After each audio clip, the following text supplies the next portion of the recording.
The first time she called me an unemployed loser, she smiled while she said it, the kind of smile that makes the whole room believe it's only a joke.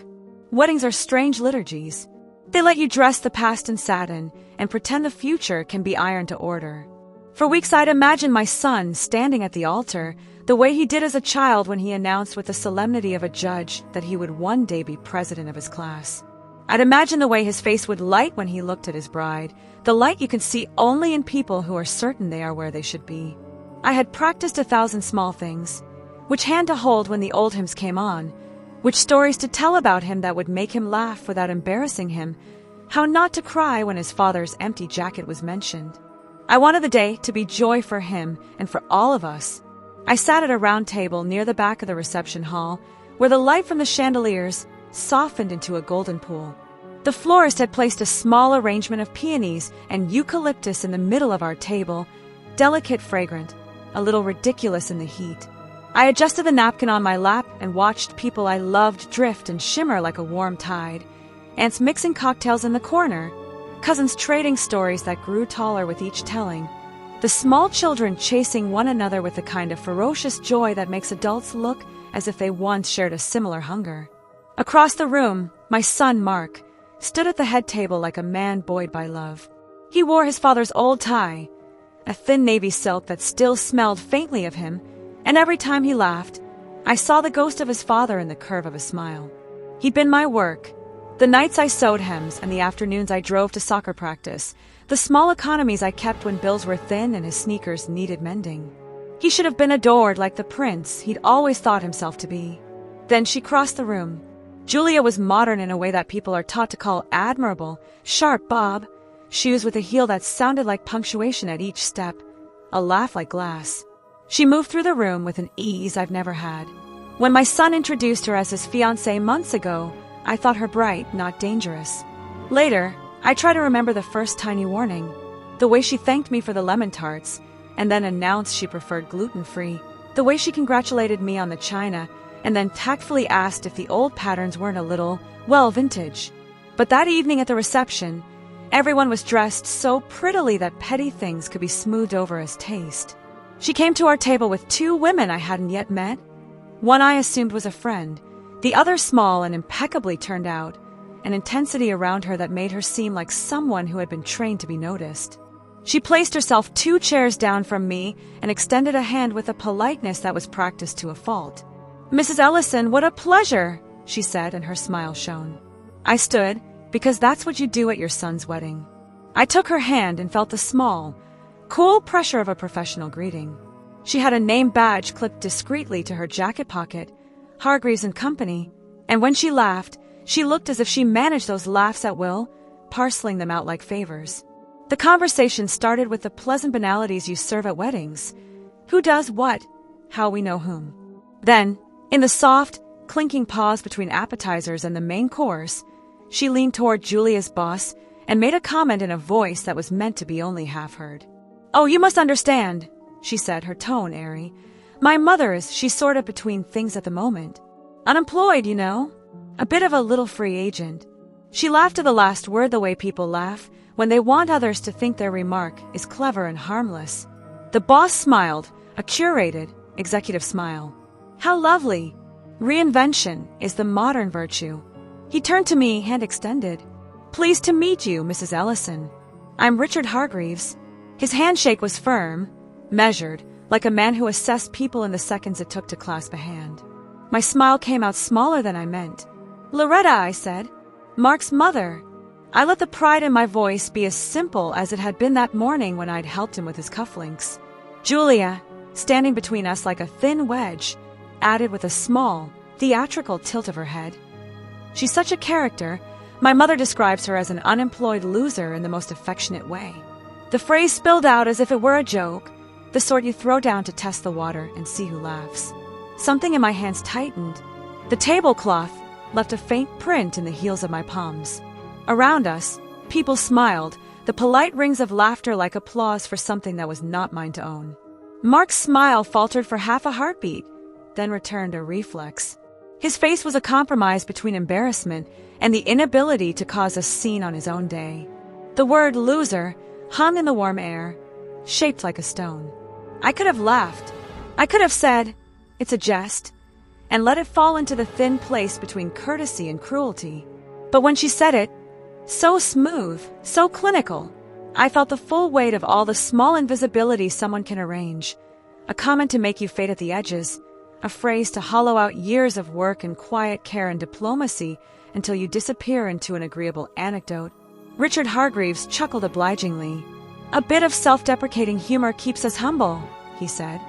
And then, because the night was built of civilized gestures, he changed the subject to the caterer's impressively buttery potatoes.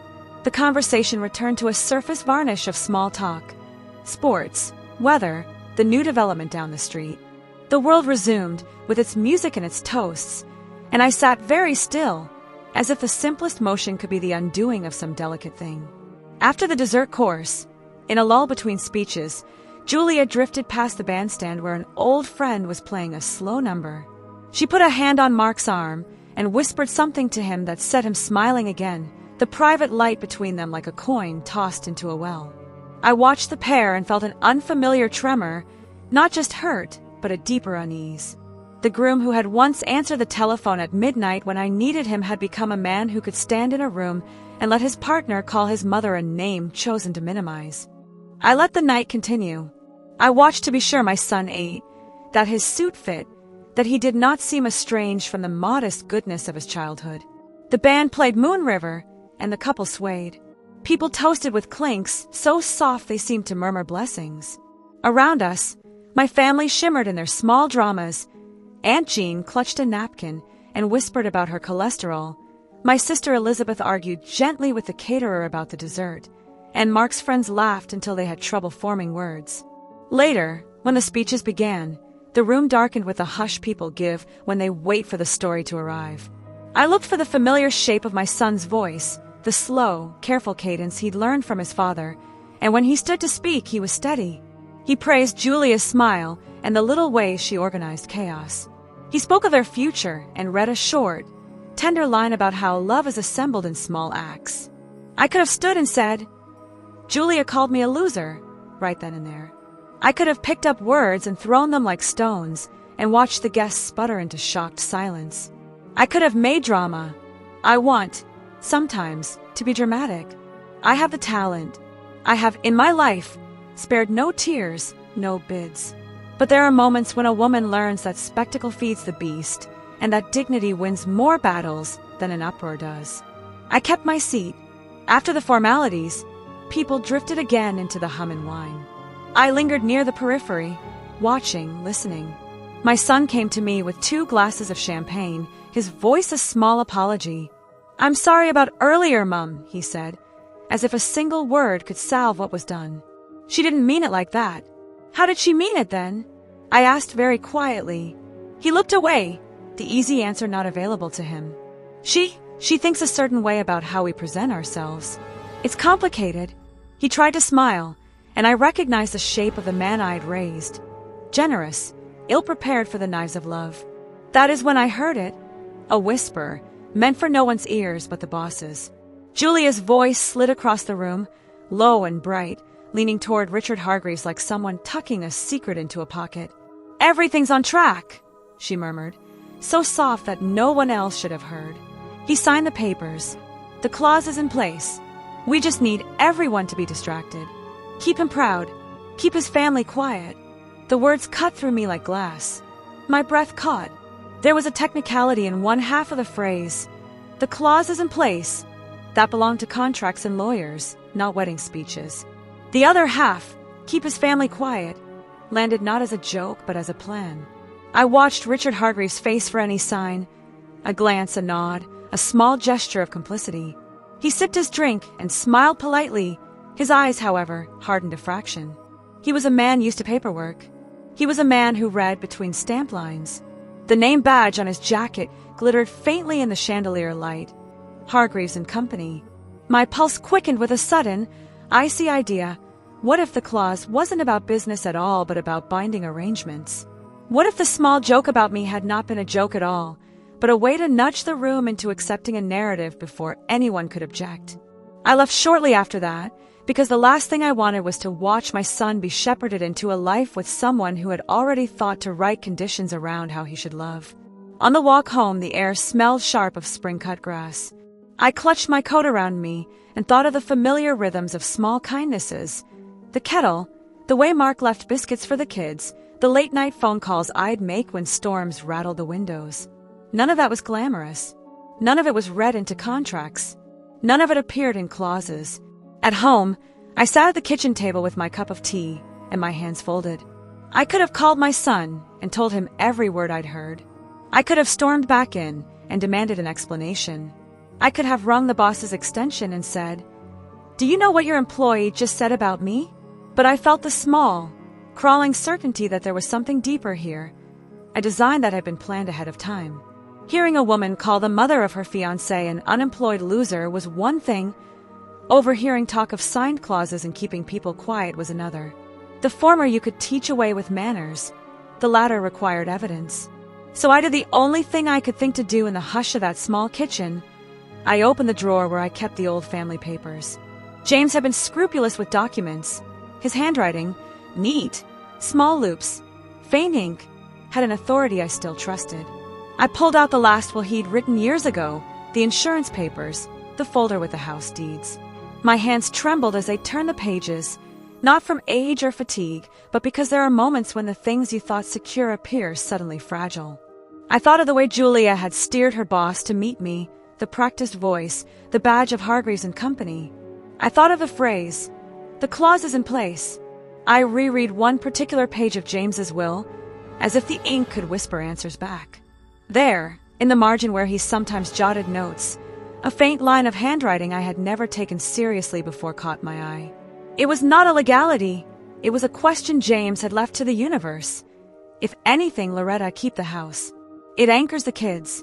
A few words that, decades before, reflected the simple, stubborn belief that a home is more than property.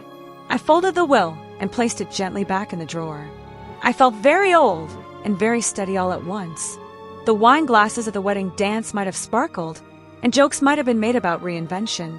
But if someone had drawn up conditions meant to change the map of our family, to keep us quiet while some clause rearranged our lives, then I would not let it pass like fog over the lawn. There was a choice at the hinge of that night. I could walk into the coming days as if nothing had happened, smiling and small, waiting for my son to grow into the man who would stand between me and his bride. Or I could begin to gather the papers, the receipts, the whispered fragments that would reveal whether what I'd overheard was mere posturing or a plan. I turned the knob and opened the bottom drawer of the desk, where I kept the family's older records. I pulled a box toward me, bank statements, marriage certificates, a slim folder where James had once tucked away letters from old friends. I slid my hand into the box and felt the paper edges like small, necessary weapons. Outside, somewhere, late-night music thinned and the street went soft. Inside, the house smelled of lemon oil and old comfort. I tucked the will into my bag, set the tea aside, and for the first time since the ceremony, allowed myself an honest tremor. If what I'd heard meant anything at all, I thought, then tomorrow I would begin the work of listening more carefully. I would call friends. I would call my lawyer if I had to. I would not be the punchline of a joke she'd practice on a stage that pretended to be family. And as I turned the light off and closed the kitchen door, the last image that held me, the one that would not let me sleep, was Julia's small, bright mouth, the laugh she used like a scalpel, answering her boss's soft question with the certainty of someone who had already signed the papers and assumed the world would rearrange itself to fit her plans. I woke the next morning with the words still rattling in my head. The clause is in place. Keep him proud. Keep his family quiet. For hours I sat at the kitchen table, staring at the worn wooden surface as if it could explain things to me. My teacup went cold, my toast untouched. I thought of Julia's laugh, brittle, rehearsed, and of the way Mark had looked away when I asked him what she meant the night before. My son, the boy who once swore to protect me when he was 7 years old and saw a neighbor raise his voice at me, had gone silent in the face of his bride's cutting tongue. Humiliation burns, but betrayal, even the hint of it, goes deeper. Whispers over coffee. 2 days later, Emily and Helen, my daughters, dropped by unannounced. They had been at the wedding, of course. They had seen my tight smile, Heard the word loser spill into the air like poison sugar. Emily, the elder, set down her coffee with unnecessary force. I can't believe you didn't say anything, Mum, she blurted. She embarrassed you in front of everyone. I didn't want to ruin Mark's day, I replied. My voice sounded smaller than I intended. Helen leaned forward, her eyes sharp as ever. It wasn't just rude, Mum. It was deliberate. She wanted to make you small in front of her boss. That wasn't for Mark. That was for her. I said nothing, but the phrase, the clauses in place, coiled in me like a serpent. The groom's silence. That evening I called Mark. His voice was cheerful, rehearsed. Mum, we're back from the short honeymoon, just 2 days at the coast. Julia says hello. Does she? My tone was brittle. Mark, I need to ask, why did she say what she said?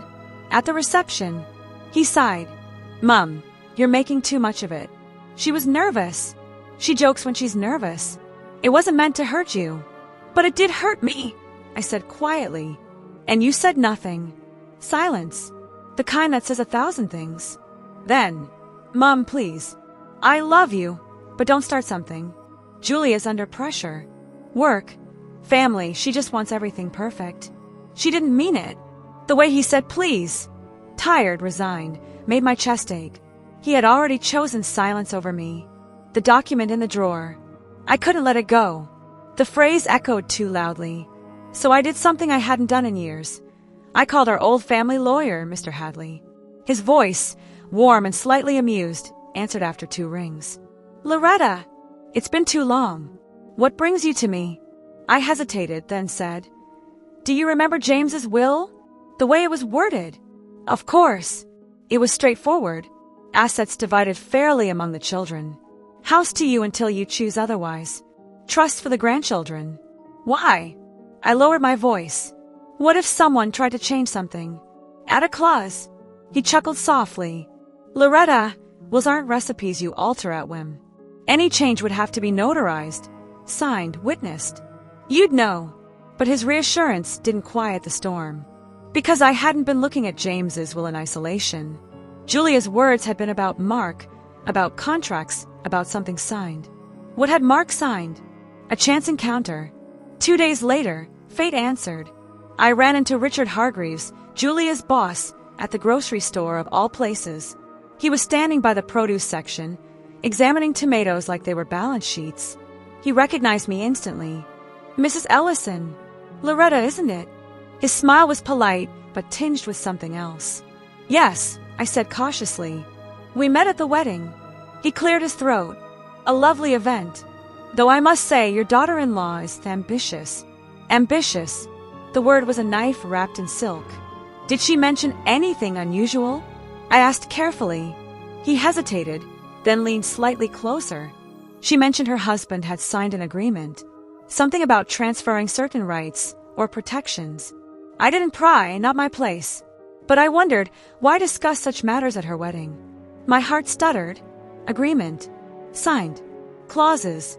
My son had signed something, and Julia had made sure it happened before anyone could stop it. The family fracture. That evening, Emily and Helen returned. I told them what I'd heard. Emily's face went pale. Mum, she's setting him up. She's isolating him from us, rewriting things so she controls it all. That's what the clause is about. Helen's voice rose. We have to confront Mark. He doesn't see it. He thinks she loves him, but she's building a trap. I put my head in my hands. And if I confront him, and he defends her again, what then? Do I lose him forever? The room was silent. The clock ticked, merciless. Finally, Emily whispered, Then we find proof. And we show him. Before it's too late. The cliffhanger. Later that night, long after the girls had gone, I found an envelope slipped under my front door. No name. No note. Inside was a photocopy of a legal document. At the top, post-nuptial agreement. At the bottom, my son's signature. And in the middle, in clean, cold legalese, a clause granting Julia control of certain assets, including decisions about the family home in the event of separation or dispute. My breath caught. My hands shook. Julia hadn't just insulted me at the wedding. She had already begun dismantling the foundations of everything James and I had built. I stared at the paper, the ink smudged faintly from whoever had copied it. And I knew this was only the beginning. The photocopied post-nuptial agreement lay on my kitchen table like a bomb that had already gone off, its smoke still choking me. The language was clinical, precise, stripped of feeling. In the event of separation or dispute, Julia Carter will retain full authority over the management and disposition of the family home, assets associated, and related rights of decision-making. In black ink, clear as daylight, was my son's signature. I stared at it until my eyes blurred. That was his handwriting. The same looping M I'd seen on birthday cards, the same impatient flourish he'd scrawled on school permission slips. He had signed away control, and in doing so, he had signed away me. A sleepless night. I couldn't sleep. Every time I closed my eyes, I saw Julia smirk, the way she called me a loser in front of her boss, and then later the whisper. The clause is in place. This wasn't clumsy cruelty. This was calculated. She hadn't married my son only for love. She had married him for leverage, for power. I made tea and sat in the quiet kitchen, the clock ticking like a metronome for my racing thoughts. James's was sat in the drawer, steady and firm, his words a safeguard. Keep the house, Loretta. It anchors the kids. But Julia was already trying to tear that anchor loose. The pawn of silence. The next morning, I called Mark. My voice trembled as I asked him to come over. He arrived half an hour later, looking tired, his shirt wrinkled, the shadow of something heavy in his eyes. "What is it, Mum?" he asked. I slid the photocopy across the table. "Explain this." His face drained of color. He looked at the document, then away. "Where did you get this?" "Someone slipped it under my door," I said. "Is it true? Did you sign this?" He rubbed his forehead, avoiding my gaze. "It's nothing, Mum. Just a precaution. Julia said it was normal. Couples do it all the time. It doesn't mean anything." "It means everything," I snapped, my voice breaking. "Do you even realize what you've given her? The house. The security your father left us. You've handed it over like it was nothing." "Mum, please," he pleaded, his voice rising. "You don't understand. Julia said it would protect us both. That it's just legal language. She said, I interrupted bitterly. "And you listened. You didn't even ask me, did you?" He flinched, his eyes wet. "She's my wife. I trust her." And there it was, the knife twist. He trusted her over me. The anonymous ally. After Mark left, shoulders slumped in shame, I sat staring at the photocopy again. Someone had given this to me. Someone inside Julia's world wanted me to know. But who? 2 days later, I found out. An envelope arrived in my mailbox, again unsigned. Inside was a short note. "She isn't what she seems. Meet me at the cafe on 5th Street at 2 p.m. tomorrow. A friend." I hesitated, my heart pounding. It could be a trick, but curiosity and desperation won. At the cafe, I sat at a small table, hands trembling around my teacup.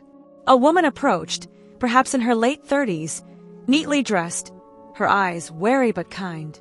"You're Loretta," she said softly, sliding into the seat across from me. "I'm Anna. I used to work with Julia." The confession. Anna leaned forward, her voice low. Julia isn't who she pretends to be. At the firm, she was ambitious to the point of cruelty. She climbed ladders by stepping on people. She bragged once about her plan to marry well, secure financial stability, and cut ties with anyone who might drag her down. She used those exact words. Cut them down. I swallowed hard while rising. "She mentioned your family," Anna continued. "She laughed about how your son was soft and how she could persuade him to sign anything if she framed it as love. The clause. That was her idea months ago. She said she'd make him sign something to secure the house because she didn't want his mother clinging to it forever." My hands clenched the teacup so tightly I thought it might shatter. "She also has debts," Anna whispered. "Big ones. Credit cards, loans. She hides them well. But she's desperate. She married your son to bury them, to use his assets to keep herself afloat." My vision swam. It was worse than I'd imagined. Julia hadn't just insulted me, hadn't just humiliated me. She had set out to erase me. The trap sprung. That evening, Mark called again.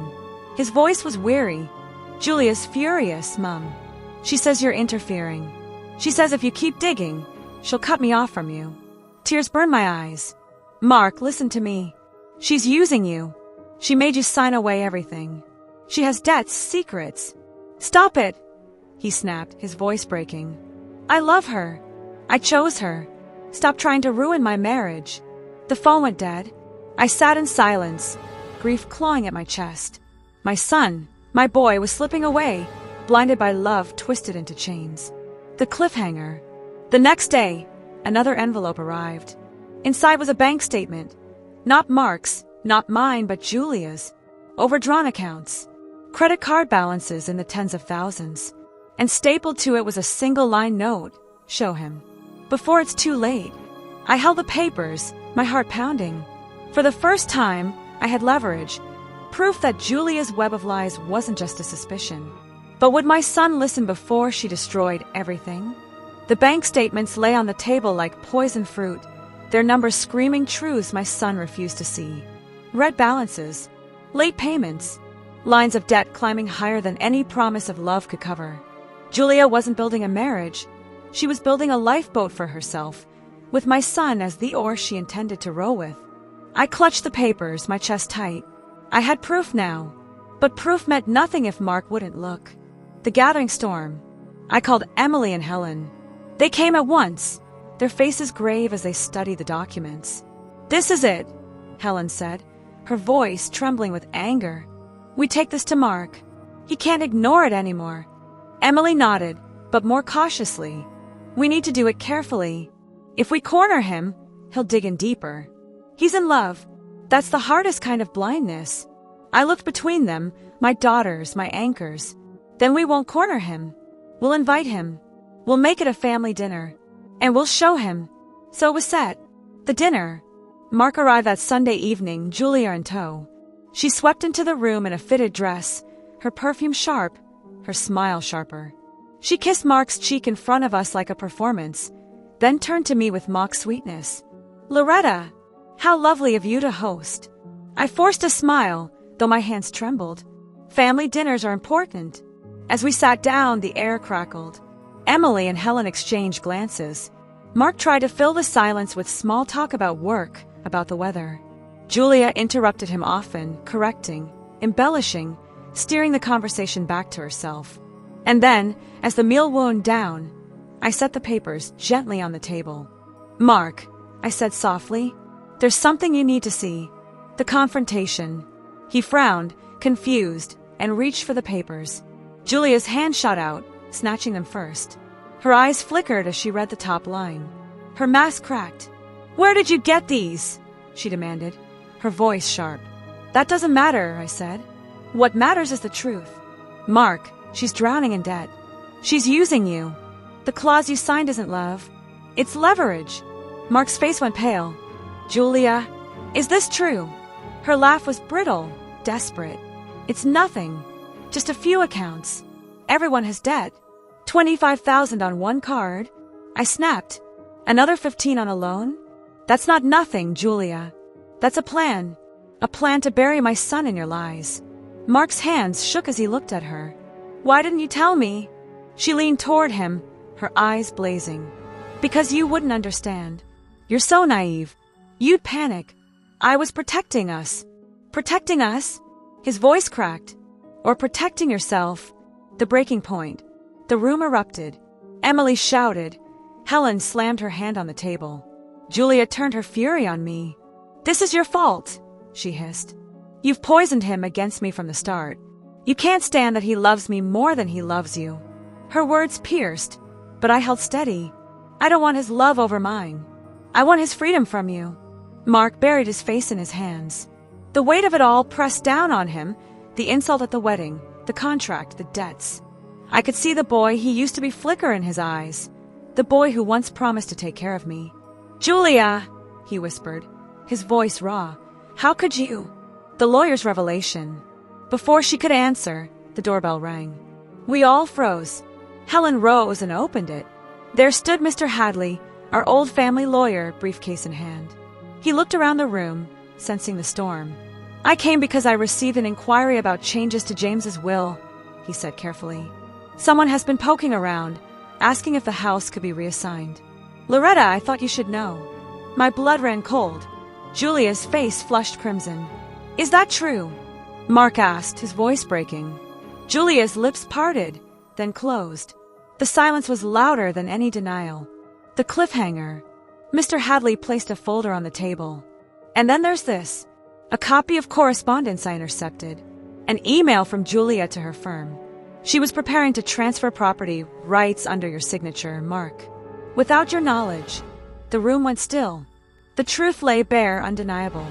Mark stared at Julia, his face a mix of grief and fury. Tell me it isn't true. But Julia said nothing. And I knew, in that silence, her empire of lies had finally begun to collapse. The silence in my dining room was a living thing, thick, suffocating, pressing down on every chest until even breathing felt like betrayal. Julia sat rigid in her chair, her eyes darting like a trapped animal. Mark stared at her with a hollow expression I had never seen before, not even in his darkest days. My daughters hovered at the edges of the table, ready to pounce with righteous fury, their loyalty sharp and unyielding. And in the middle of it all, James's old lawyer, Mr. Hadley, quietly placed his folder on the table and adjusted his spectacles. I don't mean to intrude on a family matter, he said evenly, but the facts are clear. Mrs. Carter has been attempting to alter property arrangements that do not belong to her. The name Mrs. Carter landed like a slap. It was a name I once said proudly, the name of my son's bride. Now it was a title tainted with deceit, Julia's last gambit. Julia straightened in her chair, a sudden fire in her voice. You're all blowing this out of proportion. So I looked into financial options. So I asked about the house. It was for us, for me and Mark, for our future. Families merge. Assets merge. That's how it works. Mark's head snapped up. His eyes were wet, but his voice was steel. No, that's not how it works. Marriage isn't about tricking each other into signing papers. It isn't about hiding debt, or insulting my mother, or pawning my loyalty for your ambition. Marriage is about trust. Julia's face twisted. I trusted you enough to marry you, to plan a life with you. And you throw that away because your mother doesn't like me. This isn't about my mother, he shot back, his voice breaking. This is about you lying. Again and again. For the first time, Julia's mask cracked completely. Her voice dropped to a bitter hiss. You'd be nothing without me. You'd still be living small, thinking small. I gave you connections, a future, respect. And this is how you repay me. I could see it then, clear as day. She hadn't married my son to love him. She had married him to climb. And now that ladder was being kicked away. The collapse. Mr. Hadley cleared his throat gently. Mark, I suggest you nullify any agreements signed under false pretenses. The courts take a dim view of coercion. Mark nodded slowly, his hands trembling. He turned to Julia. I want you out. She laughed, a sharp, brittle sound. You can't mean that. I do, he said firmly. This marriage, this farce, is over. I'll file the annulment if I have to. I won't let you dismantle everything my father built. Julia's eyes flashed. She stood abruptly, knocking her chair back. You'll regret this. All of you. You think you can humiliate me? You'll see what happens. She stormed out, her heels striking the floor like gunshots. The door slammed, rattling the frames on the walls. And just like that, the storm that had hovered for months broke and passed. Picking up the pieces. The house was silent again, but it was a different kind of silence, not suffocating, but weary. Mark sank into his chair, covering his face with his hands. Mum, he whispered, I'm so sorry. I should have listened sooner. Tears spilled from my eyes, hot and unrelenting. I reached across the table and took his hands. You're my son. I will always fight for you, even when you can't see the battle. Emily and Helen came to my side, their hands on my shoulders, their strength like pillars. For the first time in years, I felt the three of us united, not just as mother and daughters, but as a wall that could not be breached. The aftermath. In the weeks that followed, the paperwork was filed. The postnuptial agreement was nullified. Julia resisted, threatened, pleaded, but the weight of her debts, her lies, and her betrayal left her powerless. The courts sided with Mark. She left town soon after, her ambitions scattered like ashes in the wind. Mark moved back home for a time. He was quieter, humbled, the gleam in his eyes dimmed but not extinguished. He helped me tend the garden, repaired the creaky porch swing, and slowly began to rebuild himself. One evening, as we sat together watching the sun dip low, he said softly, "I thought love meant giving someone everything. But I see now, real love doesn't demand you lose yourself. It lifts you." I squeezed his hand, my heart aching but proud. "And one day, you'll find someone who understands that. And when you do, you'll know the difference." Reflection. I think often of that night at the wedding when Julia called me a loser in front of her boss, and how I sat silent, humiliated. I thought then that silence was weakness. But I see now, silence can also be strength. By holding my tongue, I gave her room to expose herself. By waiting, I let the truth rise to the surface. She tried to write me out of my own story. She tried to bury James's legacy and strip away the home we built. But in the end, truth has a way of surviving. The house still stands. The garden still blooms. And on the mantel, beside James's old photograph, the clock ticks steadily, a reminder that time moves forward but dignity endures. Closing words. So here is what I learned. Family can wound you deepest. Betrayal can cut like no other blade. But resilience, the quiet, stubborn kind, is stronger still. I am not an unemployed loser. I am a mother, a widow, a survivor, and I will not disappear quietly no matter who tries to write me out.